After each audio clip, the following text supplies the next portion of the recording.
नमस्कार, India voice देख रहे हैं आप और मैं हूं आपके साथ शिवम दुबे। बुलेटिन की करेंगे शुरुआत। आपको बता दें कि राउज एवेन्यू कोर्ट में सुनवाई पूरी हो गई है। तो इस वक्त की बड़ी खबर हम आपको बता रहे हैं, जहां पर राउज एवेन्यू कोर्ट में दिल्ली के मुख्यमंत्री अरविंद केजरीवाल को लेकर जो सुनवाई चल रही थी, वो सुनवाई पूरी हो गई और केजरीवाल की रिमांड पर फैसला सुरक्षित रख लिया गया।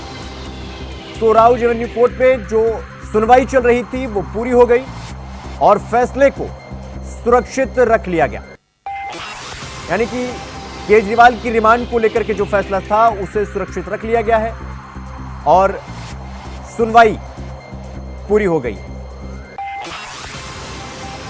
तो केजरीवाल की रिमांड पर फैसला सुरक्षित रख लिया है राउज एवेन्यू कोर्ट ने। और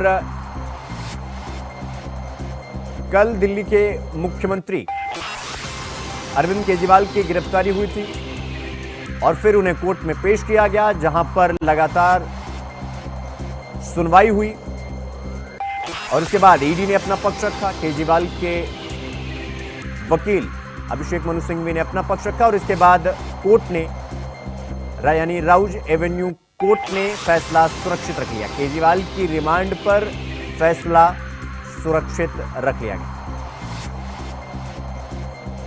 और लंबी सुनवाई के बाद सुनवाई पूरी हुई और अब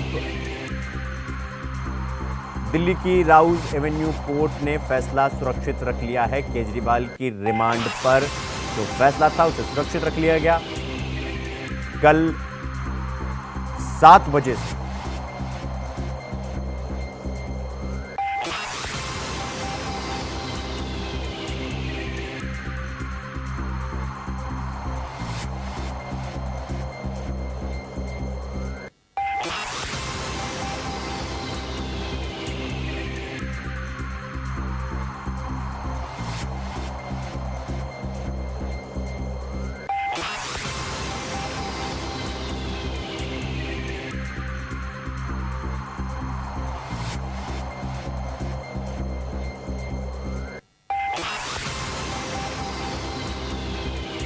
तो केजरीवाल की रिमांड पर फैसला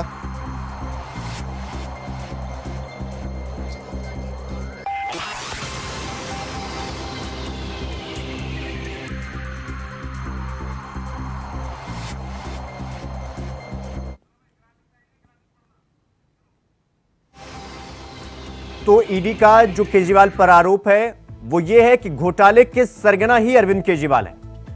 केजरीवाल पॉलिसी बनाने में शामिल रहे, यानी इनका पूरा पूरा हाथ रहा। केजरीवाल ने खास लोगों का पक्ष लिया, यह ईडी का केजरीवाल पर आरोप है। रिश्वत के लिए खास लोगों का पक्ष लिया गया।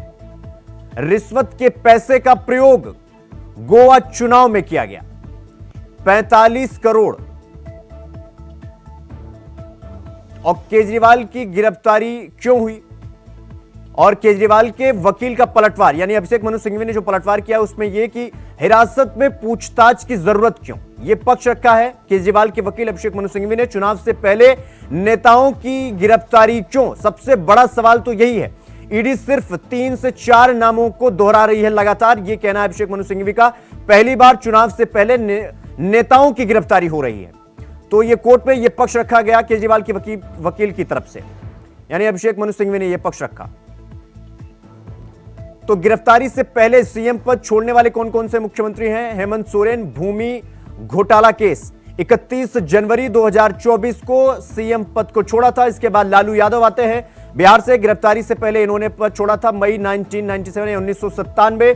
इसके बाद गिरफ्तारी से पहले जो तीसरी मुख्यमंत्री हैं जयललिता, 2014 में इन्होंने मुख्यमंत्री पद से इस्तीफा दिया था। बीएस येदियुरप्पा लोकायुक्त की रिपोर्ट का मामला था और इन्होंने 2011 में सीएम पद से इस्तीफा दिया था। इसके बाद उमा भारती, कर्नाटक कोर्ट से वारंट जारी हुआ था और इसके बाद 2003 में इन्होंने अपने पद से इस्तीफा दिया था।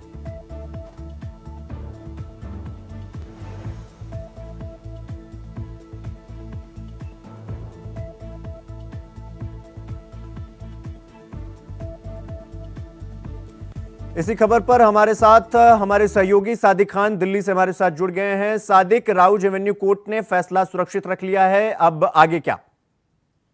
जी बिल्कुल शिवम, जिस तरह से अरविंद केजरीवाल को ईडी ने गिरफ्तार किया था, जिसके बाद आज अदालत में सुनवाई के लिए यहाँ केजरीवाल को लाया गया। लगभग 4 घंटे तक सुनवाई चली, लेकिन जिस तरह से ईडी ने 10 दिन की रिमांड मांगी थी, जिसके बाद अब अदालत ने फैसले को सुरक्षित रख लिया है।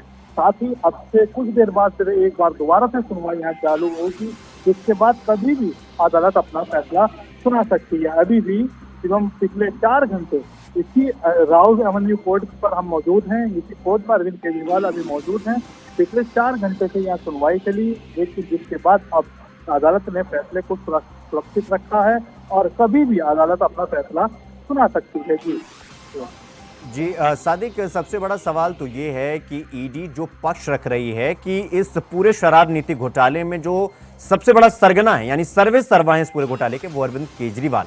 वहीं केजरीवाल ये कह रहे हैं कि मेरा कोई लेना देना ही नहीं है, जबकि इन्हीं के 3 नेता पहले से ही गिरफ्तारी हो चुकी है, उनकी वो जेल में है, उन्हें बेल नहीं मिल रहा है। अब इसको लेकर के ईडी अपना पक्ष क्या कुछ रख रही है, और उनके वकील जो हैं केजरीवाल के, अभिषेक मनु सिंघवी, वो अपना पक्ष क्या रख रहे हैं? क्या कुछ बातचीत हुई राउज एवेन्यू कोर्ट में? कुछ जानकारी आपके पास, कोई अपडेट?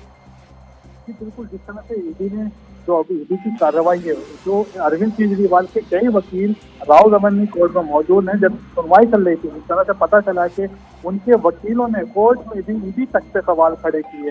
जिस तरह से आम आदमी पार्टी भी सवाल खड़े कर रही है, तो उनके वकीलों ने भी यहाँ पर ईडी पर यहाँ सवाल खड़े करे हैं। लेकिन अभी पूरा मामला कोर्ट में विचाराधीन है। कोर्ट के जो भी फैसला आएगा उसके बाद ही साफ हो पाएगा कि कोर्ट के ने क्या इस पूरी कार्रवाई पर निर्णय लिया है। लेकिन इससे साफ है कि जिस तरह से ईडी की गिरफ्तारी, ईडी ने पहले भी कहा था कि हमसे मजबूत सबूत हैं, उसके आधार पर हम कार्रवाई कर रहे हैं।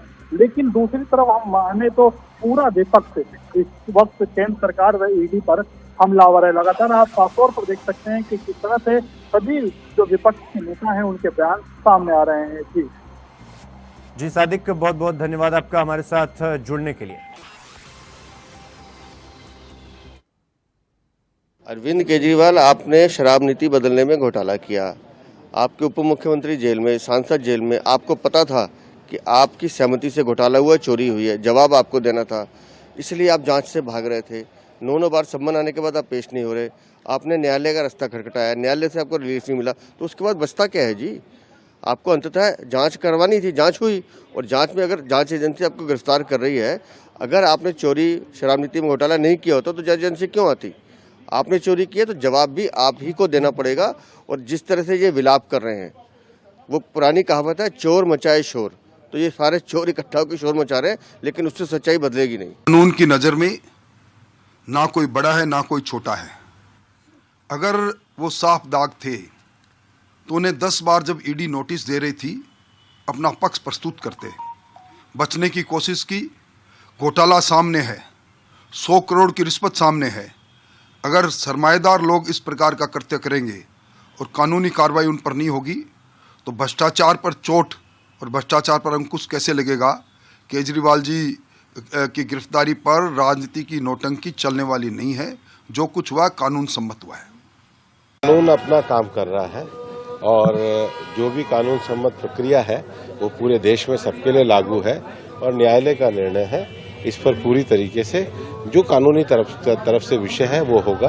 लेकिन भ्रष्टाचार के खिलाफ जो भी लोग उसमें लिप्त है, उस पर जो न्यायिक एजेंसियां है, न्यायिक प्रक्रिया, उसके अंतर्गत काम होगा। रात को सुप्रीम कोर्ट गए, मैं आम आदमी पार्टी के अलग अलग नेताओं का, खास करके आतिशी जी का, गोपाल राय जी का, सौरभ भारद्वाज जी का, इन सबका वक्तव्य सुन रहा हूं। ये कह रहे हैं कि अरविंद केजरीवाल इंसान नहीं, ये विचार है। ये इंसान नहीं, ये विचार है।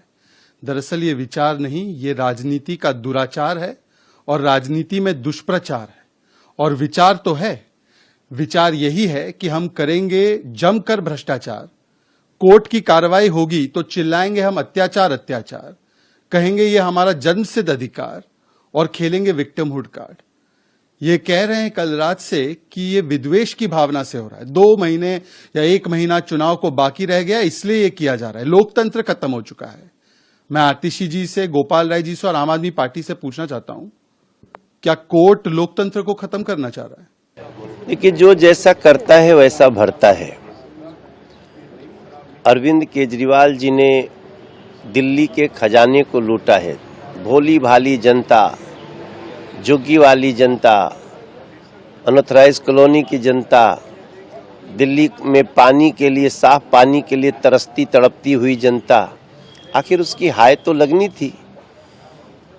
कहाँ तो वादा था झुग्गी को, गरीबों को उनका घर देने का, लगे अपना राजमहल बनाने। तो ये तो होना था, क्योंकि हमारा ये विश्वास है कि अपराधी, भ्रष्टाचारी चाहे कितना भी चालाकी कर ले, वो अगर गलत करेगा तो फंसेगा। आज दिल्ली की जनता खुश है। दिल्ली की जनता गली गली में मिठाई बांट रही है कि हमको लूटने वाला आज गिरफ्तार हुआ। गिरफ्तारी सुनिश्चित थी। जिस प्रकार का उन्होंने रवैया अपनाया और कल हाईकोर्ट ने जो गिरफ्तारी पर रोक लगाने से इनकार किया, उसके बाद ये स्पष्ट था इस भ्रष्टाचार के तार अरविंद केजरीवाल के घर तक जाते हैं। 6 साल का दिल्ली की जनता का संघर्ष ये अब न्याय की ओर जा रहा है। मनीष सिसोदिया, सत्येंद्र जैन, अरविंद केजरीवाल, तीनों की राजनीति का अंत तिहाड़ जेल के अंदर ही होना था। और दिल्ली की माता बहन बेटियों के साथ जो अत्याचार हुआ, शराब का, नशे का जाल जो फैलाया गया, उसका न्याय होने का समय आ चुका है। जी बिल्कुल गलत है। आप भी जानते हैं कि ईडी नवंबर 2023 से अरविंद केजरीवाल जी को बोल रही हैं कि आप आकर जांच में जुड़ें, लेकिन तब तो वो अलग अलग बहाने बना रहे थे। वो तो विपासना की 10 दिन की वर्कशॉप के लिए चले गए थे। इसका चुनाव से कोई लेना देना नहीं है। ये पूरी की पूरी परिस्थिति माननीय मुख्यमंत्री अरविंद केजरीवाल जी ने स्वयं खड़ी करी है। बिल्कुल बीजेपी डरी हुई है, तो ही तो हाईकोर्ट में बीजेपी गई थी, तभी तो डबल बेंच के आगे खड़े होकर बीजेपी खड़ी थी। इन लोगों ने सारी शर्म के पर्दे हटा दिए हैं। करप्ट और बेईमान लोग, झूठ बोलने के लिए एक्सपर्ट माने जाने वाले लोग आज बीजेपी को कटघरे में खड़ रहे हैं। जिन लोगों ने पैसे का लेन देन किया, करोड़ों रुपया ठगने का काम किया, वो आज बीजेपी को कह रहे हैं बीजेपी डरी हुई है। और यहाँ तक कह रहे हैं कि अरविंद केजरीवाल जी तो मुख्यमंत्री बनने जा रहे थे, प्रधानमंत्री माफ करना बनने जा रहे थे।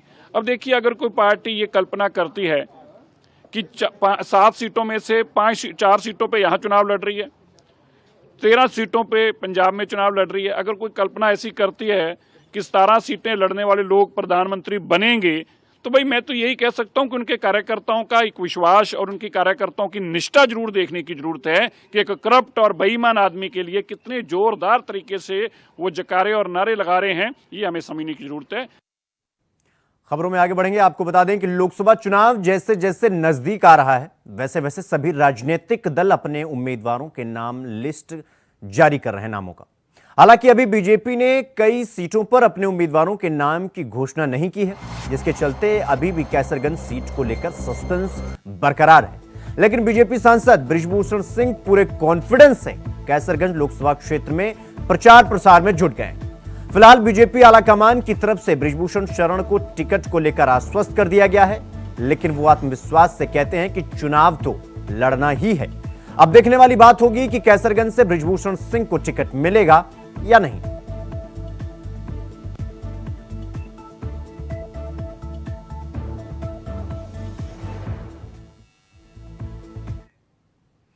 तो वहीं बदायूं में 2 बच्चों की निर्मम हत्या पर संभल माध्यमिक शिक्षा मंत्री ने दुख जताया और कहा है कि दर्दनाक हत्या पर राजनीति नहीं होनी चाहिए, पीड़ित परिवार के प्रति संवेदना होनी चाहिए और दूसरे हत्यारे से जानकारी लेकर उसके खिलाफ सख्त कार्रवाई होनी चाहिए। तो वहीं विपक्ष को नसीहत देते हुए उन्होंने कहा कि इतने दर्दनाक मामले में राजनीति नहीं करनी चाहिए और विपक्ष की राजनीति को शर्मनाक बताते हुए शिवपाल यादव के यूपी में कानून व्यवस्था के सवाल पर जवाब देते हुए कहा कि एक आरोपी को तुरंत पकड़ लिया गया है, उसके साथ ही कार्रवाई की गई है, दूसरा भी पकड़ा गया है, उससे पूछताछ कर वास्तविकता सामने लाई जाएगी।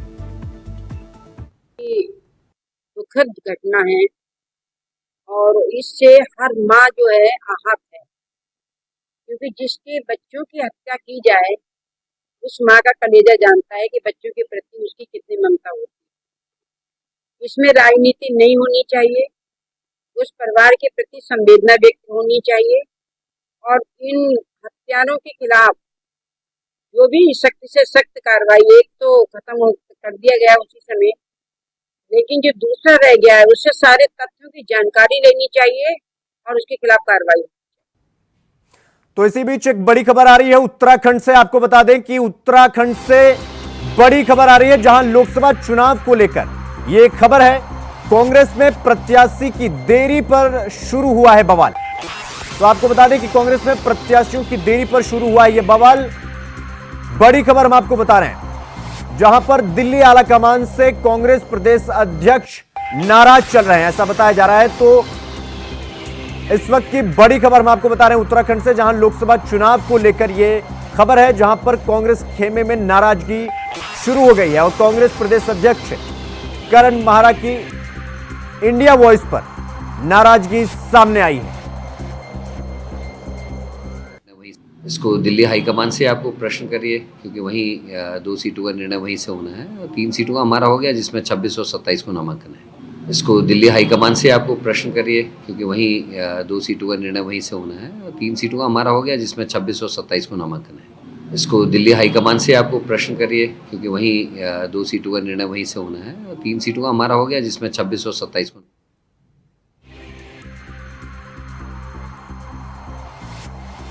इस खबर पर हमारे सहयोगी अभय कैंतुरा हमारे साथ फोन लाइन पर जुड़ गए हैं। अभय, जैसा कि हम कई बार चर्चा कर चुके थे कि 3 प्रत्याशियों का नामों का ऐलान हुआ है, अभी तक उत्तराखंड में कांग्रेस का 2 प्रत्याशियों का नामों का ऐलान नहीं हुआ है। क्या कुछ वजह है जिसकी वजह से मनमुटाव चल रहा है कांग्रेस में? बिल्कुल, सीधे तौर पर ये कह सकते हैं कि कांग्रेस के प्रदेश अध्यक्ष करण मेहरा का ये बयान इस बात की ओर इशारा कर रहा है कि कांग्रेस अब भी नेताओं के जो मतभेद है वो सुलझे हुए नहीं नजर आ रहे हैं। चुनाव का समय है, चुनाव के समय में जब प्रत्याशियों की घोषणा होनी है, चुनाव प्रचार तेज करना है, तो ऐसे में कांग्रेस पार्टी का जो हाईकमान है वो लगातार इस मामले पर देरी यहाँ पर कर रहा है। उनके लिए उत्तराखंड की उतनी पांच जो सीट है वो काफी महत्वपूर्ण पद में नहीं समझी जा सकती है। लगातार बड़े नेताओं की जो नाराजगी है या बड़े नेताओं का चुनाव लड़ने से जो इनकार किया जाना है वो पार्टी हाईकमान के लिए बड़ा चिंता का विषय यहाँ पर बन रहा है। और यही वजह है कि 5 में से 3 सीटों पर तो पार्टी ने प्रत्याशी घोषित कर दिए, लेकिन हरिद्वार और नैनीताल की जो सीट है उस पर पार्टी अभी भी प्रत्याशियों को लेकर असमंजस की स्थिति में नजर आ रही है। पार्टी चाहती है कि इन सीटों पर पार्टी के जो बड़े नेता है, कद्दावर जो नेता है, वो चुनाव मैदान में उतरे, चुनाव मैदान में उतरने के साथ भाजपा को कड़ी टक्कर दे, जैसी उम्मीद पार्टी हाईकमान यहाँ पर कर रहा है। लेकिन पार्टी का जो सीनियर नेतृत्व या प्रदेश में जो बड़े नेता है पार्टी के, वो चुनाव लड़ने से मना कर चुके हैं। सीधे तौर पर इशारा पूर्व मुख्यमंत्री हरीश रावत की तरफ है, नेता प्रतिपक्ष यशपाल आर्य की तरफ है, या फिर जो दूसरे बड़े नेता है जिनकी तरफ से चुनाव लड़ने से मना यहाँ पर कर दिया गया, उनकी ओर है, क्योंकि उनकी अभी भी रजामंदी चुनाव को लेकर देखने को नहीं मिली है। पार्टी हाईकमान अभी भी उन्हें मनाने में जुटी हुई है, जिसके चलते कह सकते हैं कि प्रदेश नेतृत्व पर काफी दबाव यहाँ पर पड़ता हुआ नजर आ रहा है, क्योंकि अभी तक कांग्रेस की जो प्रत्याशी चुनाव मैदान में उतरे हैं उनके साथ ही पार्टी का कोई बड़ा नेता चुनाव मैदान में प्रचार प्रसार करता हुआ नहीं दिखा। चाहे दिल्ली के केंद्रीय हाईकमान की बात करें या फिर प्रदेश के नेतृत्व की बात करें, वो अभी तक अपने प्रत्याशियों के साथ खड़े नहीं हो पा रहे हैं। जब तक पूरे प्रत्याशी चुनाव मैदान में नहीं उतरते, ऐसे में न स्टार प्रचारकों की सूची बन पा रही है और न ही उनके प्रचार प्रसार की कोई रणनीति पार्टी ने बनाई है। यही वजह है कि इन सब चीजों की देरी को देखते हुए अब जो प्रदेश अध्यक्ष करण मेहरा वो भी काफी हताश और निराश यहाँ पर नजर आ रहे हैं। अभय, यही मेरा सवाल था अभय, कि क्या कांग्रेस प्रदेश अध्यक्ष उत्तराखंड के नाराज चल रहे हैं? तो बिल्कुल ये कह सकते हैं कि अब तक 3 से 4 दौर की वार्ता वहां पर हो चुकी है। CWC की जो बैठक वहां पर होनी है, उसमें कई बैठकों में उनकी बातचीत वहां पर हो चुकी है। प्रदेश प्रभारी से लेकर ये कह सकते हैं कि जो एक्सक्यूटिव के जो अध्यक्ष है पार्टी के, उनके साथ उनकी कई दौर की वार्ताएं वहां पर हो चुकी है।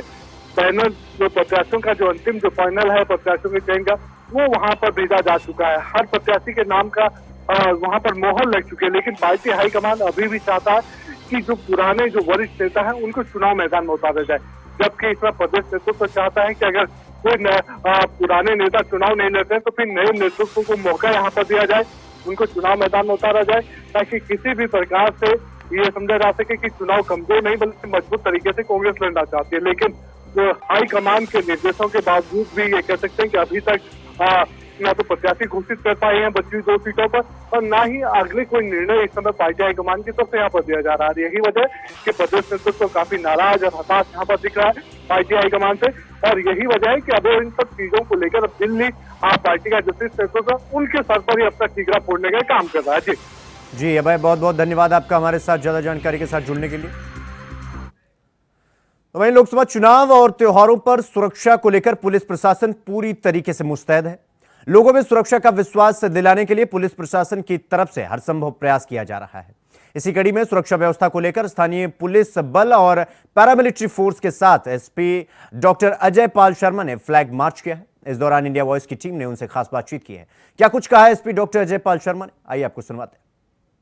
आगामी लोकसभा चुनाव व आगामी त्यौहार को लेकर पुलिस के आलाधिकारी लगातार सुरक्षा का दावा कर रहे हैं और जौनपुर के सड़कों पर पुलिस के आलाधिकारी जो फ्लैग मार्च हमारे साथ बात करने के लिए जौनपुर पुलिस अधीक्षक डॉक्टर अजय पाल शर्मा जी। सर, लगातार जो है लोकसभा चुनाव की ड्यूटी बच चुकी है और आगामी त्यौहार क्या सुरक्षा को लेकर क्या इंतजाम? देखिए, अभी 2 दिन के बाद में होली का त्यौहार है और आगामी जो 25 मई को हमारे यहाँ पे लोकसभा काफ़ी बड़ा इलेक्शन भी है, तो उस संबंध में अलग अलग थाना क्षेत्रों में जो भी हमारी फोर्स मौजूद है उसके द्वारा पैदल गश्त करके, रूट मार्चेस करके, लोगों के साथ वार्ता करके, अलग अलग मीटिंग्स का पीस कमेटी के साथ में बैठक का आयोजन करके हर प्रकार से हर संभव प्रयास किया जा रहा है कि जनता के साथ में संवाद बने।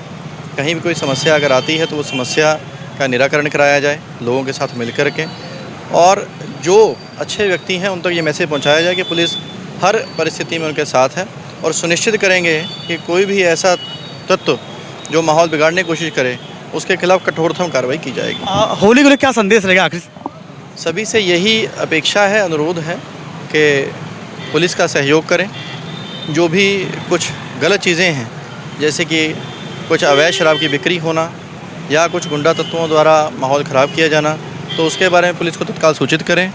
और जहाँ भी इस तरह के उत्पातियों के बारे में जानकारी मिलती है वो तत्काल जो है पुलिस के द्वारा उस पर कार्रवाई की। और बिल्कुल ये थे हमारे साथ जो है जौनपुर के एसपी साहब, उनका कहना है कि त्यौहार पर खलल डालने वालों की खैर नहीं है। कैमरामैन विश्वग्रेरी के साथ मैं विवेक कुमार, इंडिया वॉइस, जौनपुर। तो वहीं कानपुर के नौबस्ता थाना क्षेत्र के हंसपुरम से एक मामला सामने आया है, जहां पत्नी से झगड़े के चलते युवक 33,000 हाई वोल्ट टेंशन तार पर चढ़ गया। आपको बता दें कि युवक एमपी का रहने वाला है, जो कि अपनी पत्नी को लेने के लिए आया हुआ था। हालांकि पुलिस ने युवक को समझा बुझाकर नीचे उतार दिया।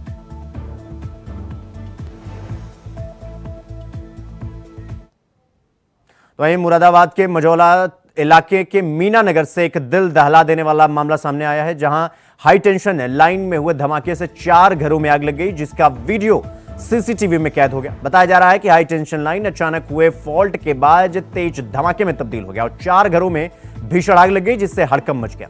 तो वहीं इस घटना में कई लोगों के घायल होने की भी सूचना मिली है।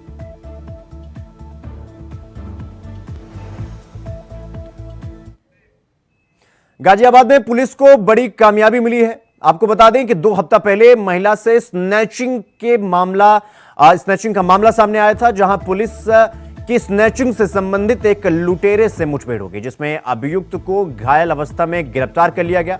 बताया जा रहा है कि अभियुक्त के पास लूट की घटना से संबंधित पैसे और 2 तमंचा, 315 बोर और 1 खोखा कारतूस बरामद किया है पुलिस ने।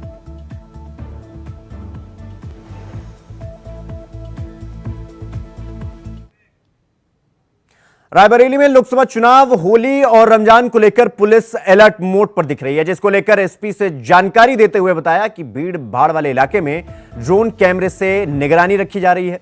साथ ही सुरक्षा की दृष्टि से पीएससी की 2 बटालियन भी बुलाई गई है। साथ ही बताया गया कि अफवाह फैलाने वालों को लगातार मॉनिटरिंग की जा रही है उनकी। तो वहीं हुड़दंगियों पर सख्त कार्रवाई की जाएगी।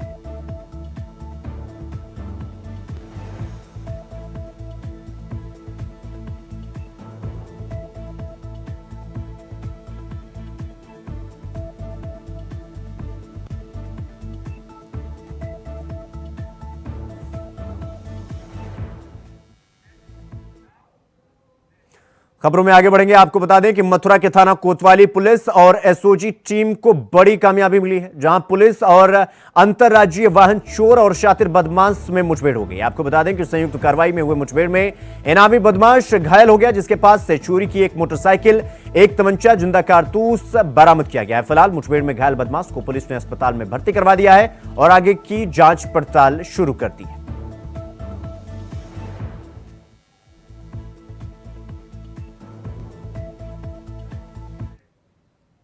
तो वहीं मैनपुरी के घिरोर मार्ग पर एक सड़क हादसा हो गया, जिसमें मां बेटे की दर्दनाक मौत हो गई। आपको बता दें कि मौके पर पहुंची पुलिस ने शवों को कब्जे में ले लिया। बताया जा रहा है कि मां बेटे ओछा थाना क्षेत्र के ज्योति से लौटकर अपने गांव जा रहे थे, तभी एक बाइक सवार ने उनको टक्कर मार दी और मौके पर दोनों की मौत हो गई।